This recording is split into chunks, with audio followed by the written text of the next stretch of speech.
Baik, bismillahirrahmanirrahim. Assalamualaikum warahmatullahi wabarakatuh. Selamat pagi dan salam sejahtera untuk kita semuanya. Pada kesempatan ini, saya akan menyampaikan pernyataan diri dosen dalam unjuk kerja Tridharma Perguruan Tinggi PDD UKT-PT. Sebelumnya, perkenalkan saya Dr. Herlin Pujiarti dari Departemen Fisika, Fakultas Matematika dan Ilmu Pengetahuan Alam Universitas Negeri Malang.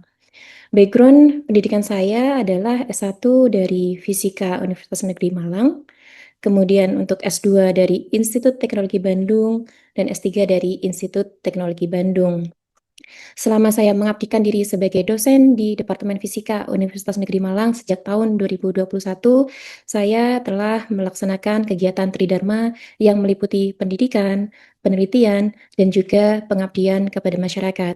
Selain itu, saat ini saya juga diberikan amanah sebagai Kepala Pusat Etik Ilmiah di Lembaga Penelitian dan Pengabdian Masyarakat Universitas Negeri Malang. Pada kesempatan ini, saya akan menyampaikan terkait dengan pendidikan yang saya akan ulas, yaitu materi tentang fisika statistik. Di dalam perkuliahan fisika statistik yang memiliki kode EFIS 6111 ini, saya sudah diamanahi sejak awal menjadi dosen di Departemen Fisika.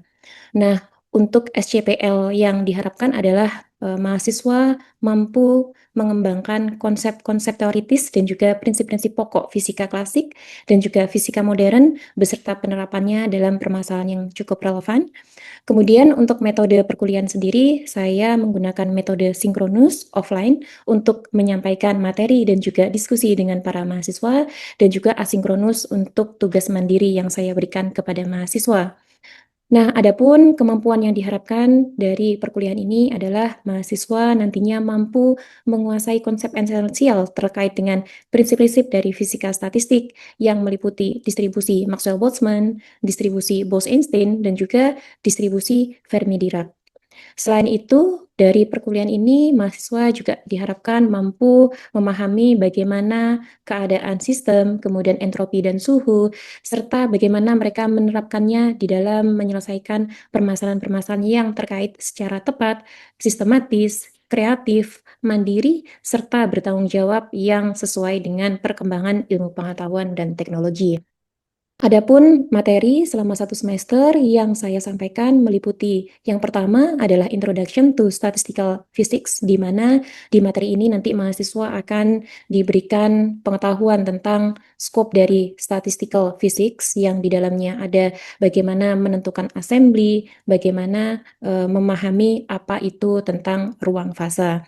Kemudian yang berikutnya adalah statistik Maxwell-Boltzmann, bagaimana perhitungan ataupun juga penurunan persamaan-persamaannya, dan juga bagaimana aplikasi dari statistik Maxwell-Boltzmann ini. Yang berikutnya adalah statistik Bose-Einstein dan juga statistik Fermi-Dirac.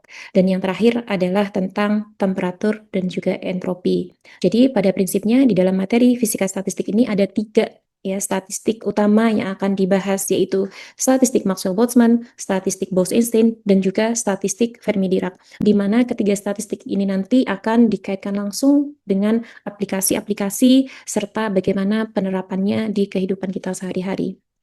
Nah, kemudian adapun untuk proses penilaian untuk mata kuliah fisika statistik ini, saya menyesuaikan dengan aturan yang ada di UM, di mana ada 2 pembobotan yang bernilai 50%. Yang pertama adalah project based learning atau case learning ya. Jadi di sini saya karena ini merupakan mata kuliah yang bersifat fundamental, saya tidak menerapkan project di sini, tetapi lebih kepada by case ya. Jadi untuk aktivitas partisipatifnya di sini saya berikan nilai 50%, di mana nantinya mahasiswa harus mampu berkontribusi di dalam diskusi baik kelompok kecil maupun juga kelompok besar selama di dalam kelas.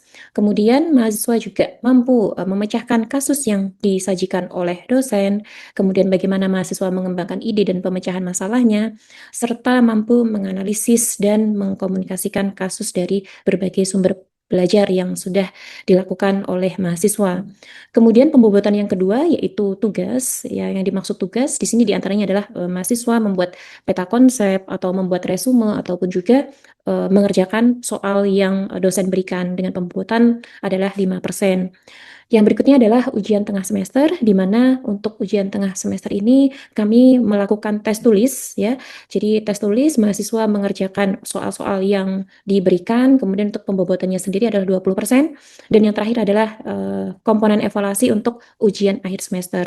Nah, untuk ujian akhir semester atau UAS yang biasanya dilaksanakan pada pertemuan 16 ini berupa tes tulis juga, di mana nanti kami akan menyediakan soal-soal untuk dikerjakan oleh mahasiswa dengan pembobotan totalnya adalah 25%, sehingga untuk 4 komponen evaluasi totalnya adalah 100%. Nah, berikutnya untuk melihat bagaimana penerapan dari pembelajaran fisika statistik ini, kami akan menampilkan bagaimana situasi kelas selama pembelajaran fisika statistik. Ya, baik. Bismillahirrahmanirrahim. Assalamualaikum warahmatullahi wabarakatuh. Oke, selamat siang teman-teman semuanya dan salam sejahtera untuk kita semua. Alhamdulillahirrahmanirrahim. Hari ini kita ketemu lagi ya di mata kuliah fisika statistik, melanjutkan pertemuan kita minggu lalu ya teman-teman sekalian. Oke, mudah-mudahan semuanya dalam keadaan sehat dan juga tetap istiqomah di jalan ilmu. Ya, jadi hari ini kita akan membahas ya terkait dengan statistik Fermi-Dirac ya. Jadi di dalam pembahasan statistik Fermi-Dirac ini, sebelum ke materi inti apa itu statistik Fermi-Dirac, saya perlu menyampaikan dulu beberapa hal teman-teman sekalian, bahwasannya setelah perkuliahan ini nanti teman-teman sudah diharapkan mampu untuk menjelaskan bagaimana tentang konfigurasi partikel fermion, kemudian bagaimana konfigurasi maksimum dari partikel fermion, dan yang terakhir adalah bagaimana kita menentukan fungsi distribusi dari partikel fermion, gitu ya. Kenapa kita harus melewati 3 tahapan itu, teman-teman? Mungkin bisa kita ingat kembali bahwasannya di dalam kita menentukan suatu statistik, gitu ya, yang nantinya ini bisa digunakan untuk acuan kita menentukan atau mendapatkan parameter-parameter makroskopis ya. Teman-teman mungkin masih ingat ya di pertemuan awal kita ingat bahwasannya di dalam fisika statistik ya.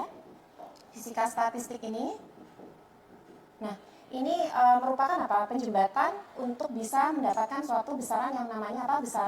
Besaran makroskopis ya kan ya. Besaran makroskopis itu yang seperti apa? Besaran makroskopis ini adalah besaran-besaran yang bisa kita hitung dan juga kita ukur. Misalnya apa? Misalnya entropi, ya, misalnya terkait dengan kapasitas panas, gitu ya. Nah itu sebenarnya bisa kita mulai dari suatu besaran-besaran fisika statistik, gitu ya. Nah, untuk SAP kita di dalam fisika statistik ini nanti kita akan mulai melakukan review dari materi sebelumnya, kemudian nanti teman-teman mendengarkan apa yang saya sampaikan sekaligus tanya jawab, dan juga refleksi perkuliahan. Jadi nanti di akhir kita harus tahu apa saja yang sudah kita pelajari, dan yang terakhir adalah terkait dengan apa yang akan kita bahas di periode minggu depan, gitu ya. Bisa dipahami teman-teman? Saya lanjutkan. Nah, kita mulai dari sini teman-teman ya. Teman-teman mungkin masih ingat ya di pertemuan sebelumnya gitu ya. Setiap kali kita belajar tentang distribusi suatu statistik, kita mulai dengan tabel ajaib ini gitu ya. Kenapa harus kita mulai dari sini? Karena nanti prinsip dasar yang harus kita pegang itu sudah terangkum di dalam tabel ini gitu ya. Nah, yang pertama adalah distribusi dari Maxwell-Boltzmann. Teman-teman masih ingat ya, bahwasannya untuk partikel yang kita bisa hitung distribusinya menggunakan Maxwell-Boltzmann itu adalah partikel-partikel yang memiliki sifat terbedakan, gitu ya. Terbedakan artinya di sini terbedakan adalah seperti apa teman-teman? Mungkin masih ingat. Terbedakan artinya seperti apa? Terbedakan artinya salah satunya kita bisa mengecek melalui apa yang namanya panjang gelombang de Broglie, gitu ya. Oke, itu terbedakan. Kemudian yang kedua adalah jumlah partikelnya tak terbatas ya. Teman-teman masih ingat ya bagaimana penggambaran suatu partikel itu terbatas atau tidak terbatas, gitu ya. Nah, kalau misalnya ini kita anggap suatu yang namanya apa? Keadaan energi, gitu ya. Maka di dalam konteks distribusi Maxwell-Boltzmann ini, gitu, karena di situ partikelnya itu adalah tidak terbatas, gitu ya, maka nanti ketika ada partikel yang Maxwell-Boltzmann, maka di dalam satu keadaannya bisa ditempati oleh berapapun jumlah partikelnya, gitu ya. Artinya tidak ada apa? Tidak ada pembatasan, gitu ya. Nah, karena di sini partikelnya adalah terbedakan, maka biasanya kita memberikan indeks A, B, C, D atau yang lain atau 1, 2 dan seterusnya, yaitu untuk menunjukkan indeksasi dari partikel kita terbedakan. Itu satu. Nah, kemudian spinnya adalah dia tak berspin, kemudian sebutan partikelnya adalah partikel klasik, gitu ya. Untuk contohnya adalah partikel gas ideal. Ya, nah kemudian di sini perlakuannya dengan mekanika klasik dan tentunya karena tidak ada pembatasan di dalam satu keadaan energinya, maka di sini dia tidak mengikuti yang namanya eksklusi Pauli. Ya, teman-teman masih ingat eksklusi Pauli itu yang seperti apa? Ada mungkin yang mau jawab eksklusi Pauli? Ya, mungkin kan teman-teman sudah belajar di kimia dasar atau di mata kuliah yang lain gitu ya tentang eksklusi Pauli. Ada yang mau jawab? Eksklusi Pauli di mana dalam satu keadaan energi itu tidak boleh ditempati oleh lebih dari satu partikel dengan keadaan kuantum yang sama, gitu ya. Oke, good. Nah itu teman-teman, jadi pada prinsipnya di sini untuk Maxwell-Boltzmann itu dia tidak mematuhi eksklusi Pauli atau larang Pauli. Artinya apa? Artinya ya itu tadi ya, bahwasannya di dalam satu keadaan energi itu bisa ditempati oleh satu atau dua atau tiga atau sebanyak mungkin partikel, ya. Nah, kemudian yang kedua adalah yang Bose-Einstein. Nah, Bose-Einstein ini sifatnya dia tak terbedakan. Jadi ini dari sifat partikelnya sudah beda lagi dengan yang Maxwell-Boltzmann lagi. Jadi nanti kalau misalnya ada suatu keadaan energi di dalamnya ada partikel boson gitu ya, maka ya kita tidak akan memberikan indeksasi lagi gitu ya, karena kita sama sekali tidak bisa membedakan partikel satu dengan partikel yang lain gitu ya. Nah, kemudian untuk jumlah partikel setiap keadaan energinya itu tak terbatas ya, sama halnya seperti Maxwell-Boltzmann, kita bisa menempatkan berapapun jumlah partikel di dalam satu keadaan energi. Nah, untuk sebutan partikelnya, kalau Maxwell-Boltzmann tadi partikel klasik, kalau Bose-Einstein adalah boson, gitu ya. Nah, contohnya ini yang penting juga teman-teman yang harus kita tahu, bahwasanya apa saja partikel yang masuk dalam kategori partikel boson itu adalah foton dan juga fonon, ya. Dan ini kita dalam fisika sangat sering sekali ya mendengar istilah foton dan juga fonon. Nah, untuk perlakuannya sendiri sudah bergeser. Kalau untuk yang Maxwell-Boltzmann dengan mekanika klasik, untuk yang Bose-Einstein dengan mekanika kuantum, gitu ya. Nah, ini juga di sini tidak menerapkan eksklusi Pauli, karena itu tadi ya, bahwasanya satu keadaan energi bisa ditempati oleh berapapun jumlah partikelnya. Oke, nah sekarang kita fokuskan ke pembahasan yang ketiga ini teman-teman ya. Ini adalah statistik terakhir yang kita bahas di mata kuliah fisika statistik, yaitu untuk distribusi partikel identik Fermi-Dirac ya, yang hari ini akan kita kupas secara tuntas dan juga beserta aplikasinya teman-teman ya. Nah, yang pertama adalah sifatnya tak terbedakan ya. Jadi di sini untuk sifat dari partikel fermion ya itu sama dengan boson, di mana di sana partikelnya adalah tidak terbedakan ya. Jadi kita tidak perlu memberikan indeksasi untuk partikelnya. Kemudian untuk jumlah partikel setiap keadaan energinya, nah di sini yang berbeda dengan statistik sebelumnya teman-teman ya, bahwasanya di sini maksimalnya hanya berapa? Satu ya, hanya satu gitu ya. Nah, bagaimana penggambarannya kira-kira Bu kalau maksimal satu gitu ya? Kalau misalnya kita punya suatu keadaan energi gitu ya, sama seperti yang sebelumnya, maka di sini ya untuk partikel fermion yang bisa menempatinya maksimal adalah satu. Jadi kemungkinannya hanya ada dua kemungkinan, dia kosong atau terisi satu, gitu teman-teman ya. Oke, kalau misalnya kita punya dua partikel ya, dua partikel fermion misalnya ya, boleh nggak di sini kita tambahkan lagi? Nggak boleh ya, nggak boleh. Kenapa ya? Karena di dalam distribusi Fermi-Dirac ini dia mengikuti eksklusi Pauli, artinya dia hanya diizinkan maksimal satu di dalam setiap keadaan energinya, gitu ya. Oke, itu secara prinsip terkait dengan partikel ya, bagaimana terkait dengan sifatnya, kemudian pembatasan dalam jumlah partikel setiap keadaan energinya, sebutan partikelnya, dan juga untuk contohnya ya teman-teman ya. Contohnya diantaranya ada elektron, ada nukleon, ada proton, dan juga partikel-partikel elemen lainnya. Nah, mungkin yang cukup familiar di kita adalah elektron ya, yang sering juga kita pelajari. Nah, ternyata selain itu juga ada namanya partikel elemental yang lain, nanti akan saya tunjukkan. Untuk perlakuannya sendiri dia mekanika kuantum ya, dan sekali lagi bahwasannya untuk fermion ini dia memenuhi yang namanya eksklusi Pauli gitu ya.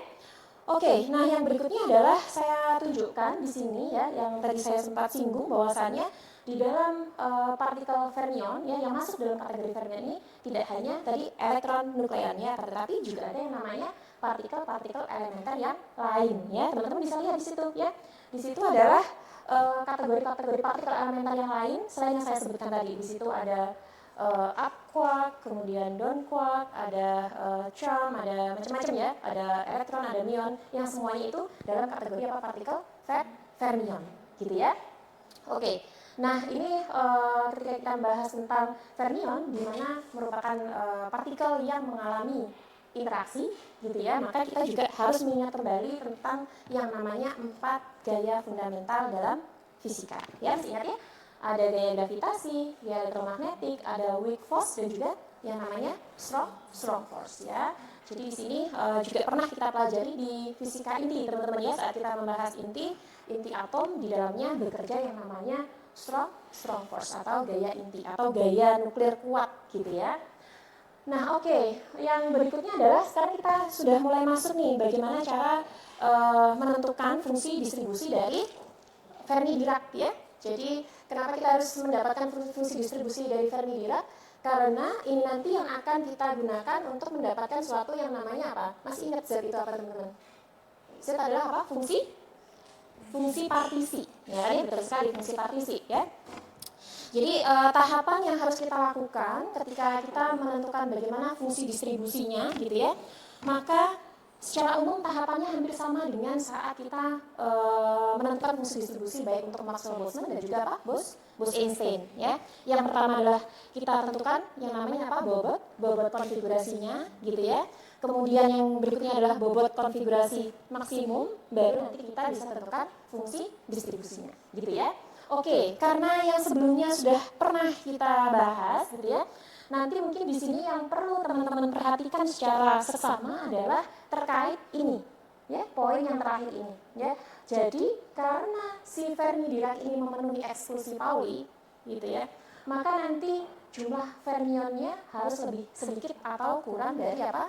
Jumlah keadaan energinya, gitu ya. Kenapa? Kalau misalnya nanti jumlah fermionnya itu lebih banyak, artinya misalnya kita punya 3 keadaan energi, kemudian sedangkan kita punya 4 partikel gitu ya, maka yang satu ini nggak akan dapat tempat ya kan. Kenapa? Ya karena satu keadaan energinya maksimal diisi oleh satu partikel gitu ya. Itu aja yang harus teman-teman perhatikan. Untuk tahapannya saya pikir semuanya sama teman-teman ya. Kita menentukan apa? Bagaimana mengelompokkan dulu gitu ya, kemudian nanti bagaimana penyusunannya, dan yang berikutnya adalah menentukan apa? Bobot konfigurasinya gitu ya. Nanti teman-teman bisa sambil dipelajari secara mandiri ya untuk tahapan-tahapannya, karena sebelumnya sudah pernah saya jelaskan untuk apa distribusi yang lain, sehingga nanti yang ini tinggal menyesuaikan saja.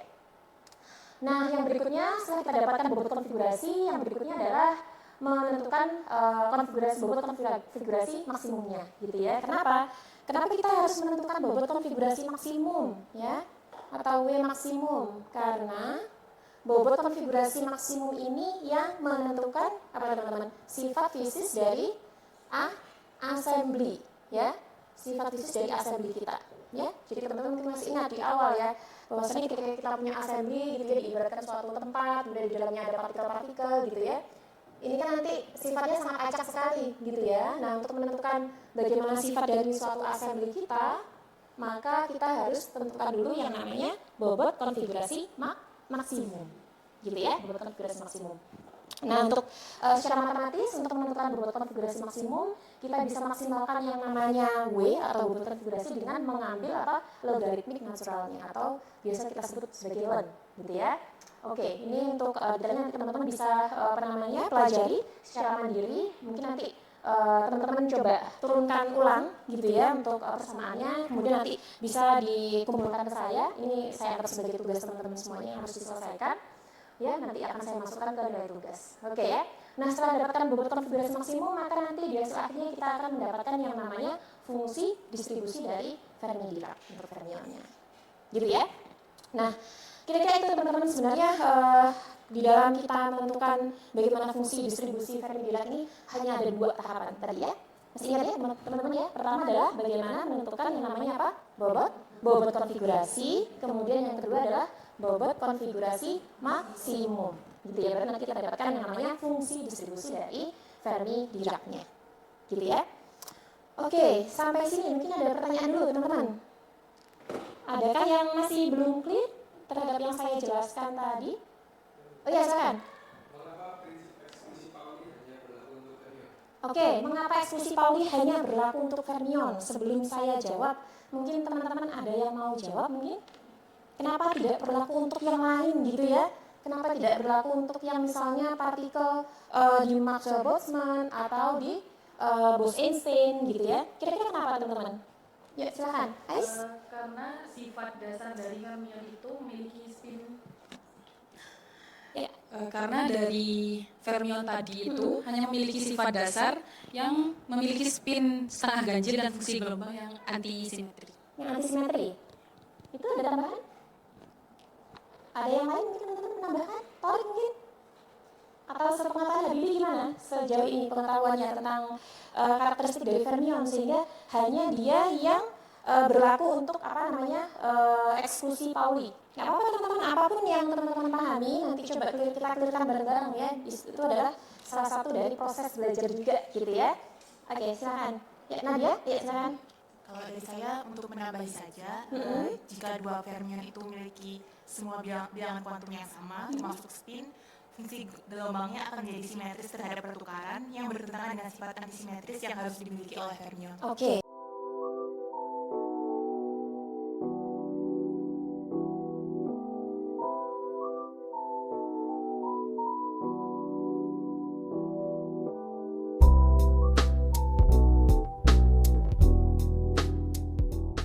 Ada pertanyaan lain? Aman ya? Oke, baik. Nah, berikutnya saya akan membahas sedikit ya tentang aplikasi statistik Fermi-Dirac teman-teman ya. Sebenarnya untuk aplikasi Fermi-Dirac ini ada beberapa, tapi nanti untuk kesempatan ini saya akan memberikan penjelasan yang singkat saja gitu ya. Nanti untuk aplikasi yang lain teman-teman bisa pelajari secara mandiri, nanti bisa didiskusikan dengan kelompok setelah ini ya. Nah, yang pertama adalah bagaimana karakteristik dari suatu fungsi distribusi Fermi-Dirac. Nah, ini nanti akan kita tinjau di dua keadaannya. Yang pertama adalah pada 0 Kelvin dan yang kedua adalah lebih dari 0 Kelvin. Gitu ya. Nah, sebenarnya artinya di sini bukan benar-benar mutlak 0 Kelvin ya teman-teman, tapi mendekati 0 Kelvin karena untuk mendapatkan benar-benar mutlak 0 Kelvin itu sesuatu yang sangat sulit sekali gitu ya. Tetapi biasanya kita selalu menuliskan suhu 0 Kelvin gitu ya. Tapi kenyataannya adalah memang ini mendekati 0 Kelvin gitu ya. Nah, dari fungsi distribusi yang sudah kita dapatkan tadi gitu ya, maka ada yang namanya suatu penggambaran fungsi distribusi dari Fermi-Dirac pada suhu 0 K seperti ini. Gitu ya. Nah, ini apa saja yang bisa kita jelaskan dari gambar ini, teman-teman ya. Jadi di sini adalah untuk suhu 0 K gitu ya. Maka semua fermion ya, artinya dia fungsi distribusi sama dengan 1, artinya semua fermionnya itu ada di sini teman-teman ya. Teman-teman bisa lihat ya, fungsi distribusi sama dengan 1, artinya kita pasti akan bisa menentukan atau mendapatkan partikel fermion di sini. Gitu ya, jadi pasti bisa menemukan di sini, tidak ada di tempat lain, itu pasti. Karena apa, fungsi distribusinya sama dengan 1. Gitu ya. Jadi untuk fermion ketika dia dalam posisi suhu 0 K, maka ya semua partikelnya ada di bawah energi maksimumnya. Gitu ya. Jadi nanti teman-teman bisa bayangkan, maka di atas energi maksimumnya, maka kita tidak bisa menemukan yang namanya fermion, gitu ya. Nah, sekarang berikutnya adalah case kedua ya. Case kedua di sini adalah fungsi distribusi Fermi-Dirac gitu ya. Fungsi distribusi Fermi-Dirac di berbagai suhu ya, di berbagai suhu. Jadi T-nya itu adalah lebih dari 0 Kelvin. Nah, kira-kira penggambarannya seperti ini teman-teman. Ya, penggambarannya seperti ini. Nah, teman-teman kira-kira bisa nggak menjelaskan apa bedanya? Ya, ini sengaja saya buat di sebelahnya biar teman-teman bisa membedakan ini yang 0 Kelvin, ini yang di atas 0 Kelvin, gitu ya. Kira-kira apa yang membedakan keduanya ini teman-teman? Ada yang mau menjawab mungkin? Gimana? Kira-kira keduanya sama atau berbeda teman-teman untuk sifatnya? Sama atau berbeda? Berbeda ya, berbeda, tentu berbeda di situ ya. Kondisinya berbeda, yaitu yang satu di atas suhu 0 Kelvin, gitu ya. Gimana? Apa bedanya kira-kira? Ada yang mau menjawab mungkin? Apa ya kira-kira?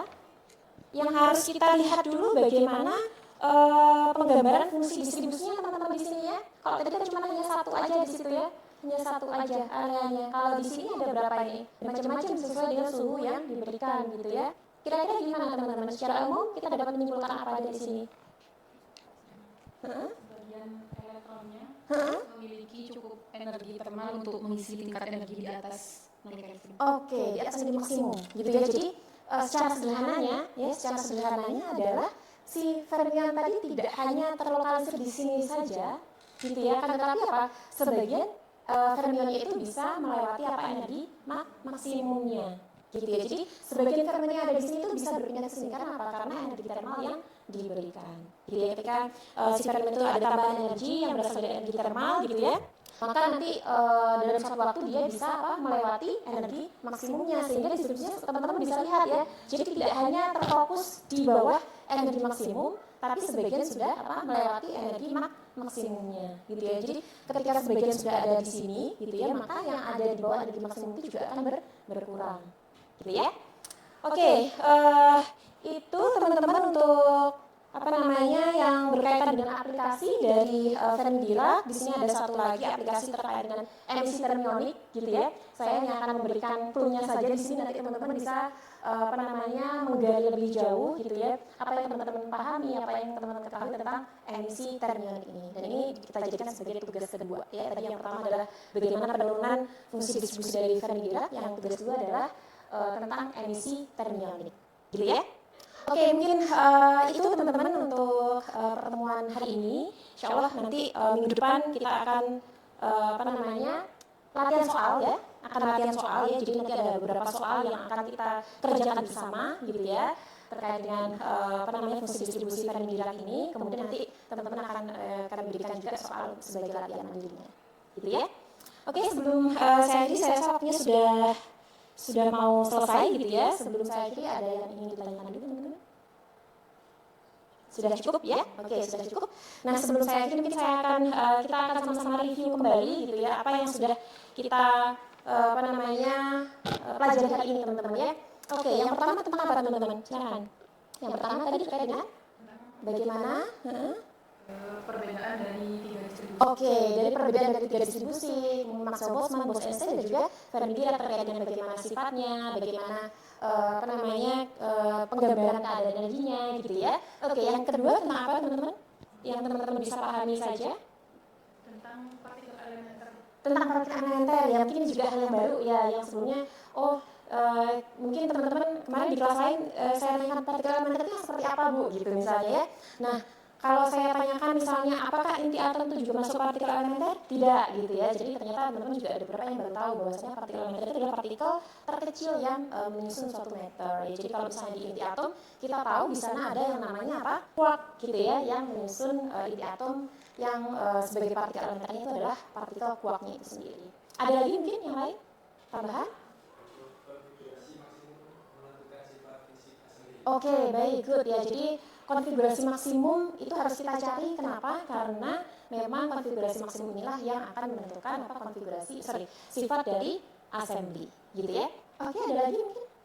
Ada lagi? Sudah lumayan tadi yang dihasilkan teman-teman ya dari pembelajaran hari ini. Ya, silakan.